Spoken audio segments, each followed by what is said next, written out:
বীর সৈনিকদের সামনে রেখে নির্বাচনের সময় যত গনিয়ে আসছে ততই ভিন্ন মাত্রা পাচ্ছে পিআর নিয়ে আলোচনা। সব সভা সমাবেশ আলোচনায় এই পদ্ধতির কড়া সমালোচনায় বিএনপি নেতারা। রোববার সকালে জাতীয় প্রেস ক্লাবের সামনে জাতীয়তাবাদী লেখক ফোরাম আয়োজিত এক সমাবেশে বিএনপি চেয়ারপারসনের উপদেষ্টা আব্দুস সালাম বলেন, পিআর হলে জনগণ ভোটের অধিকার হারাবে, আর একটি ভালো নির্বাচনের জন্যই বিএনপি সরকার টিকিয়ে রেখেছে বলে মন্তব্য করেন দলের ভাইস চেয়ারম্যান শামসুজ্জামান দুদু। আমরা সরকারকে সমর্থন দিয়েছি গণতন্ত্রের প্রশ্নে, আমরা সরকারকে সমর্থন দিয়েছি টিকিয়ে রেখেছি একটি ভালো নির্বাচনের জন্য।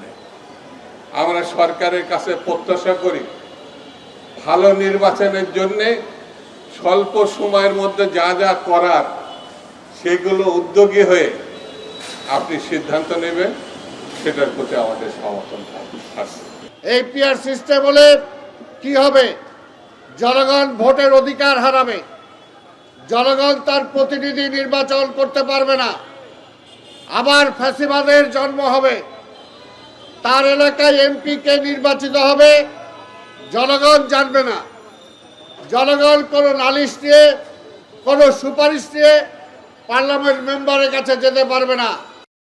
সন্ধ্যায় শারদীয় দুর্গাপূজা উপলক্ষে রমনা কালী মন্দির পরিদর্শনে গিয়ে দলের সিনিয়র যুগ্ম মহাসচিব রুহুল কবির রিজভী বলেন, একটি ইসলামিক দল ক্ষমতায় যাওয়ার জন্য মানসিক ভারসাম্য হারিয়ে ফেলেছে।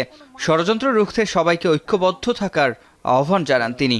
ক্ষমতায় যাওয়ার জন্য মানসিক ভারসাম্য হারিয়ে ফেলেছে সেই ইসলামী দলটি,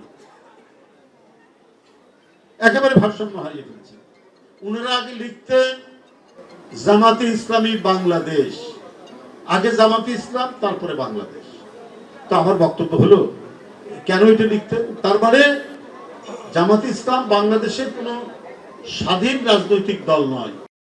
আরেকটি পূজা মণ্ডপ পরিদর্শনে গিয়ে দলের স্থায়ী কমিটির সদস্য মির্জা আব্বাস বলেন, সংখ্যালঘুরা আওয়ামী লীগের সময় সবচেয়ে বেশি নির্যাতিত হয়েছে। উল্লেখ করেন, বিএনপির কাছে সকল ধর্মের মানুষ নিরাপদ থাকবে।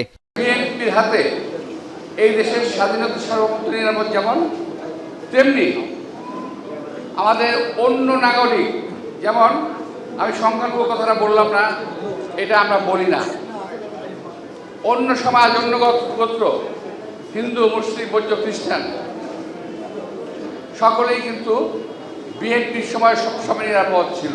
আপনাদের আত্মীয়স্বজন যারা ভারত চলে গেছে, তারা কখন গেছে, কিভাবে গেছে, একটু হিসাব করে দেখবেন যে বিএনপির সময়ে যদি 1% নিয়ে থাকে, আওয়ামী লীগের সময় গেছে 100%। আর দলের আরেক স্থায়ী কমিটির সদস্য ডক্টর মঈন খান নারায়ণগঞ্জের এক পূজা মণ্ডপ পরিদর্শন শেষে বলেন, পিআর পদ্ধতি জনগণের কাছে গ্রহণযোগ্য নয়। মানুষ ওয়ান ম্যান ওয়ান ভোট পদ্ধতিতে অভ্যস্ত। বাংলাদেশের মানুষ কাকে ভোট দিচ্ছে সেটা জানতে চায়। পিআর পদ্ধতিতে ভোটাররা জানবে না কাকে ভোট দিচ্ছে, তারা জানবে শুধু কোন দলকে ভোট দিচ্ছে সেটা জানবে।